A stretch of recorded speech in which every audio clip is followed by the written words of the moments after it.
everyone, and welcome to the next Parenting Bears series. This topic today is going to focus on building resilience and fostering independence. My name is Lauren Vines, and I am the White Settlement ISD mental health counselor and secondary social worker. My phone number and my direct line is 817-367-5339, and my email is provided to you there. Please don't hesitate ever reaching out to me with any questions, comments, concerns, issues, anything like that that I can help with you or your family. Okay, so what is resilience? So resilience is being able to bounce back from stress, challenges, any type of tragedy, maybe a loss, a car accident, trauma, or even adversity. So think of it, resilience as our students, who I'm so proud to say have been very resilient this year in terms of the changes with COVID. When children are resilient, they're braver, they're more curious, they can adapt, just as we've seen this whole year with COVID protocols and those types of situations. And they're able to extend their reach into the world. So they're able to make those connections. They're able to help to self-regulate their emotions when times become stress. And this, I'm just going to give you some tips on how to build that resilience and that independence so that our kids can be more adaptable, more braver, and less fearful of going out into society. So how does resilience affect behavior? So first and foremost, every child is going to be different. Children have different levels of resilience and different ways of responding and recovering from stressful times, even such as COVID.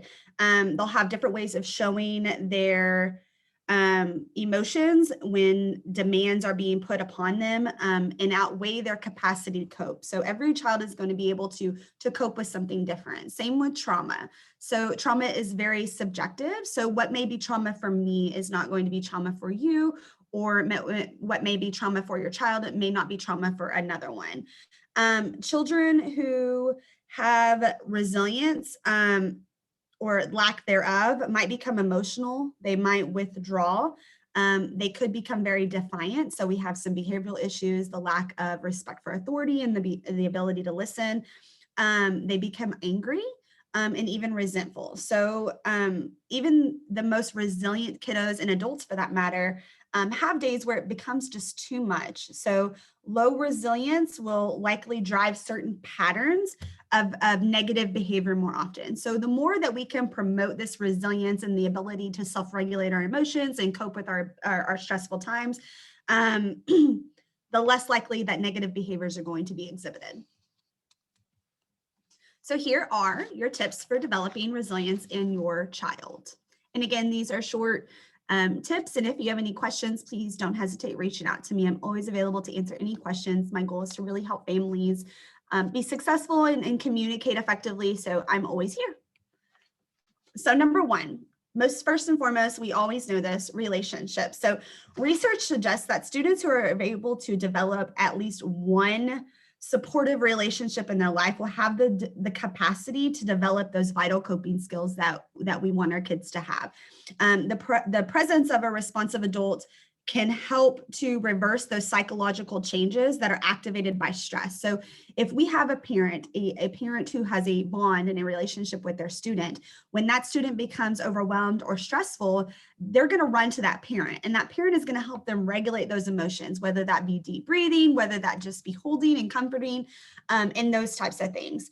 When that happens, this will ensure that the developing brain, their body, their immune system are protected from those damaging effects of the physiological changes. So when we're stressed and we're coping, as I mentioned earlier, they're going to run to that parent or that supportive person in their life to help them regulate those emotions. Those are going to help calm those quote unquote panic attacks, the heavy breathing, the really fast heart rate, those types of things. Number two goes along with relationships. So social support is so important. Social support is associated with higher positive emotions. So the more positive we feel about ourselves, it's a sense of personal control and predictability. So consistency, self-esteem, motivation, optimism, and of course, resilience. So we want kids to have positive social support system because sometimes it is easier to talk to our friends than it is a parent or an adult, even if there is a natural, quote unquote, protective bond there with an adult figure.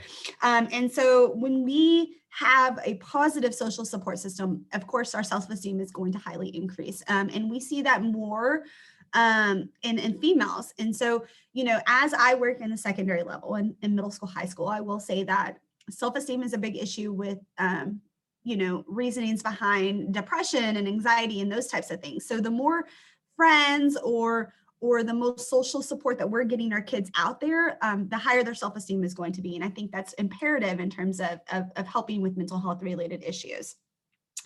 Kids won't always notice the people that are in their corner cheering them on. So when you can, let them know about the people in their fan club. So tell them, I'm your biggest friend. Miss Vines is your biggest fan. Miss Harrington is your biggest fan. And so we want to make sure that we are positively in verbalizing who those people are so those kids are able to recognize it, because sometimes it's easier to only focus on negative than it is the positive. Anything that you can do to build those connections with people who love them will only strengthen their resiliency. And so, we'll talk about this later, do youth sports, do mentorships, encourage them to speak with their teacher, their family members, their aunts, their grandmas, whoever that may be. That's only going to build that resiliency, because the more people that they have in their corner, the more likely they're going to go to those individuals when times get stressed. Okay. I just want to point this out. If your child is in an immediate danger of hurting themselves or another person is hearing voices or seeing things, you always want to go to the local hospital and call for 911 if help. So you always want to make sure that if there is a mental health related emergency in terms of stress, because as we know, research says when we're stressed, our anxiety kind of intensifies. And when we have one negative thought, that one negative thought is can potentially turn into a bunch of negative thoughts that are irrelevant and not true. And it's just our mind playing tricks on our kiddos. And so, as I go back, having that social support, that one relationship, they're going to immediately go to that person. And so the more people we have, if that person's not available, the better. But of course, always, and I always educate families and kiddos on this, if it's emergency, call 911 and take your student to the local emergency room. Tip number 3, it is okay to ask for help. I think it is so important. I think in today's society, there's a stigma associated sometimes with wanting to ask for help, because it becomes as like I don't want to be weak mentality. But children often have the idea that being brave is about dealing with things by themselves. And that is truly 100% not the case. Let them know that being brave and strong means knowing when to ask for help and when you need something more. If there's anything they can do themselves, guide them towards that, but resist carrying them. And that's going to build that resilience, that independence. So, if it's related to mental health, as I spoke about in the previous slide, you always want to encourage them to ask for help or to speak with someone, a professional, so that they can get, those coping skills that they need to be successful. However, if they're stressed about an algebra assignment, then ask them to ask for help and then guide them through that process so that they can get the appropriate accommodations, tutoring, those types of things, to gain that independence and say, wow, I really can do this. One of the biggest things is start out slow. So start out with minimal tasks, especially for kiddos who are much younger. Start with minimal tasks like, hey, I need you to put your dirty clothes in the dirty hamper. Okay, good job. You did that. Let's go to the next one. That's going to give them that positive feedback for them to gain that independence, to want to do more, because, research shows if we're able to accomplish one thing, we're able to accomplish 10 more. Okay, so number 4 is build that executive functioning. So strengthening their executive functioning will strengthen their prefrontal cortex, which is responsible for emotions and regulation and those types of things. So this will help manage their behavior and feelings and increase their capacity to develop those coping skills. So powerful ways to build their executive function are establish those routines. Guys, kids thrive on consistency. They do. The changes, it's sometimes hard to adapt, which is why we're having this conversation today. I will say our kiddos in White Settlement ISD has been truly adaptable and totally resilient in terms of this COVID, pandemic. But Establish those routines. That's why we have consistent schedules at school. It's the same thing. We know they know what they're expecting. We also want to model that healthy behavior. So as parents, they look up to us, and whether we know that they're looking up to us or not, they are.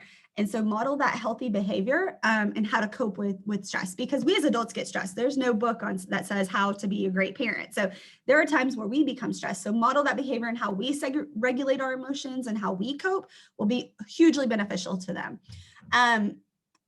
Do imaginary play, especially for the younger kiddos. Have them be creative. This is going to build that prefrontal cortex. This is going to build that executive functioning. They can imagine, hey, this doll is stressed, and this is a friend. She's going to go talk to this friend, and encourage that. Play board games. So that's great for your memory, your flexibility, and solutions. You want to exercise. That's really big. Exercise and healthy nutrition is hugely beneficial for mental health related issues. Eating good and sleeping good and exercising is just as beneficial as medication when we have a diagnosis of depression or anxiety. Give those opportunities to think and act independently. Of course, if they disagree with you, ask them to tell you why you're wrong. You want them to build those solutions. You want them to understand that every action we take is going to have a consequence, and consequences are both good and bad. I teach that. I don't want consequences to have a negative connotation, because it is. If we take a right, we're going to have this. If we take a left, we're going to have this. And so we want them to understand whichever route they take, there's going to be another cross path. We're going to have to decide another way to go.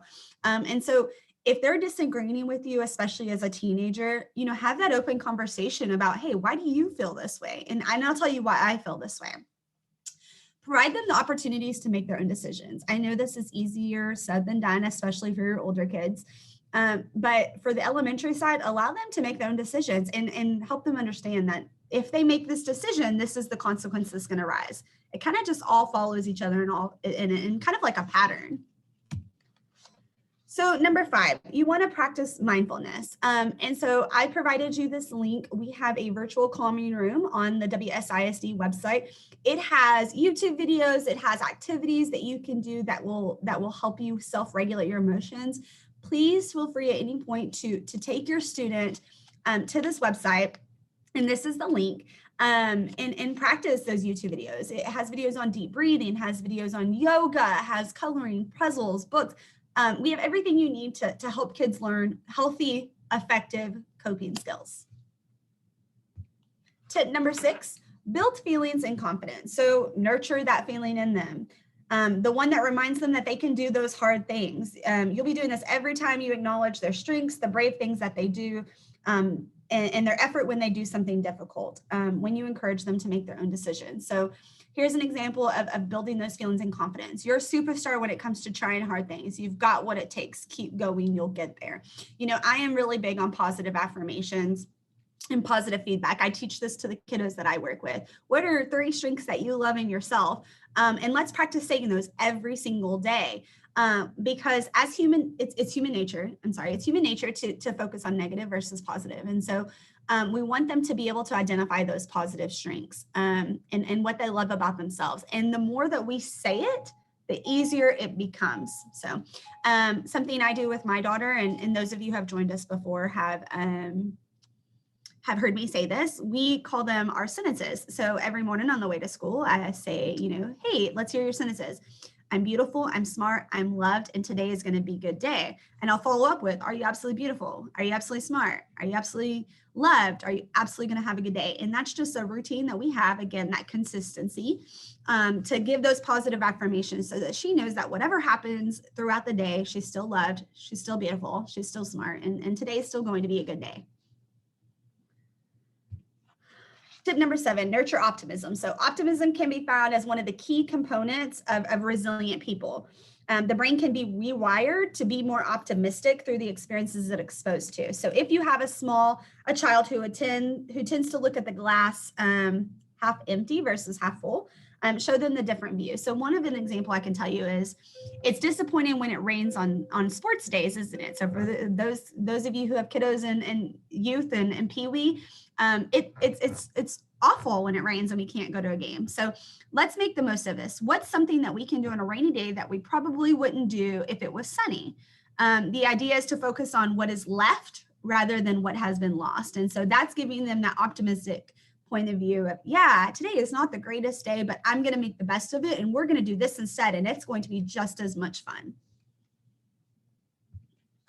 Number 8, model resiliency. So an example is, I'm disappointed that I didn't get the job, but that's because it was important to me. It's nice to have things that are important to you, even if they don't end the way that you want them to. I did my very best in an interview, and I know I'll be okay. This wasn't the job for me, but I know there's going to be one that is perfect. I just have to keep trying and be patient. So model that resiliency. Again, find that optimistic point of view, and tell yourself, because your kids are listening, healthy behavior, tell yourself it's going to be okay, and we're going to get through this, and that perfect job is going to come, and it wasn't meant to be in those moments. Tip number 9, build their problem-solving toolbox. So self-talk, I talked about this earlier, positive affirmations is an important part of problem solving. Words are powerful because they're the foundation on which we build our self-talk. So rather than solving problems for them, start to give them the language to solve their own. So some ideas is, would you, someone who they see as capable, what would that person do? So if they say, if their favorite person is Caillou, or who, any type of character in a show, what would that person do in this situation? What has worked before? So if we're having a issue with some math, okay, what did you do previously? What worked before? Was it that you wrote out your problems on a scratch sheet of paper? Was it that you did it in the head or in your head? Ask them what they worked before so they can use that previous experience to build that resilience to the next problem. Say as many ideas as you can in 10 minutes, or even if they're silly ones. So, if they're having troubles and trying to find a solution to a problem, have them just start verbalizing everything that comes to mind about what they can do to fix this problem.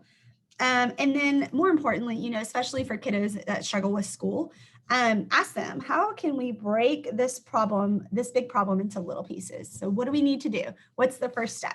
Okay, so we need to write out this problem on a math worksheet. Okay, now what's the next step? We need to add this number and this number. Those are just examples, but if we're able to build their problem solving toolbox, the more resilient they're going to be, the more capability, and they're more able to self-regulate their emotions. I apologize, I got tongue-tied for a second.